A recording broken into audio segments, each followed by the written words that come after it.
Morning and welcome to a new blog. Finally সব অপেক্ষার অবসান ঘটবে আজকে আমাদের মিটিং রয়েছে এবং যাবতীয় যত রিহার্সাল, প্র্যাকটিস, বকুনি, কাট ছাট, এডিট, হেন তেন সমস্ত কিছু হয়েছে।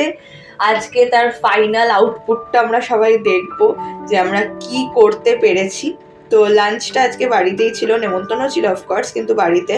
তার কারণ হচ্ছে বেরোনোর মতন অবস্থা আজকে আর ছিল না। আজকে মিটিংয়ে আসাটাই হচ্ছে সব থেকে বড় কাজ। সেই জন্য পুরো প্রেপারেশন করে তারপরে আর বাইরে কোথাও গিয়ে খাওয়ার মতন ক্ষমতা ছিল না। তবে রাত্রিবেলা চলে এসেছি ট্রাইবে অনেক দিন বাদে, বেশ কয়েকদিন আগে এসছিলাম। তবে ট্রাইবে যতবারই আসি ততবারই ভালো লাগে। অ্যান্ড থ্যাঙ্কফুলি আমাদের মিটিং খুব সাকসেসফুল হয়েছে, সেটাতে আমি খুবই খুশি যে সাকসেসফুলি সমস্ত কিছু আমরা নামাতে পেরেছি, সেটা সব থেকে বেশি ইম্পর্টেন্ট ছিল। তো চলো টাটা, দেখা হবে আরেকটা নতুন ব্লগে। টিল দেন সবাই খুব ভালো থেকো।